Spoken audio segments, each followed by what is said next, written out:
In the village of Ndukwa, known for its serene beauty, birds sang melodies in the mornings, and children played by the riverbanks under the golden sun.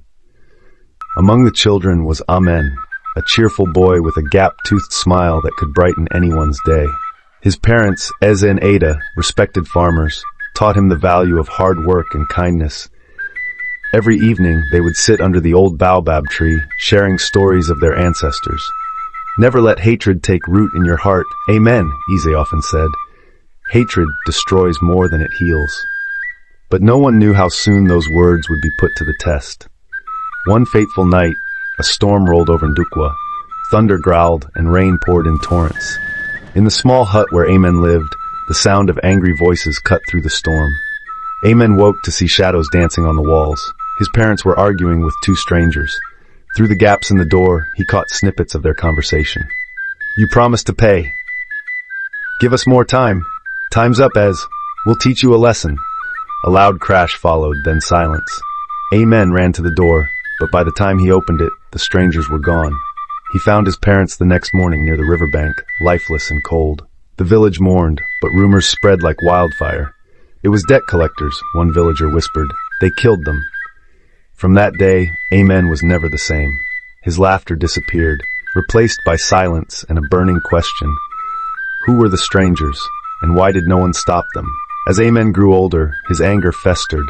He replayed that night in his mind, piecing together every detail he could remember. The strangers' voices, the way they moved, the smell of wet earth mixed with fear. One evening, he overheard a group of elders talking about Chijioke, a man who had once worked with his father.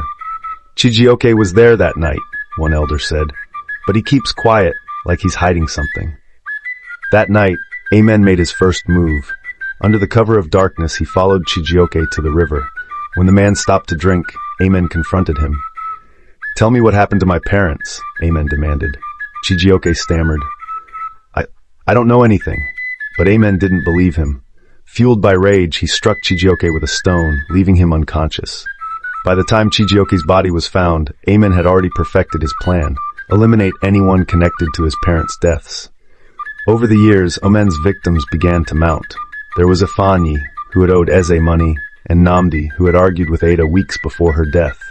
Each disappearance was shrouded in mystery. The villagers grew restless. "It's the work of an evil spirit," they said. Others claimed it was a curse. Only Nkiru, a traveling storyteller, dared to ask questions. "Who benefits from these deaths?" Nkiru asked the village chief. "And why do they happen only to those connected to Eze and Ada?" The chief shook his head.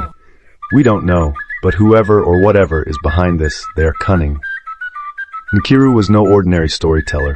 She had traveled far and wide, learning the secrets of every village she visited. When she arrived in Ndukwa, her sharp eyes quickly noticed Amen's peculiar behavior. Unlike the other young men, Amen kept to himself. He avoided gatherings, rarely smiled, and seemed to know things he shouldn't.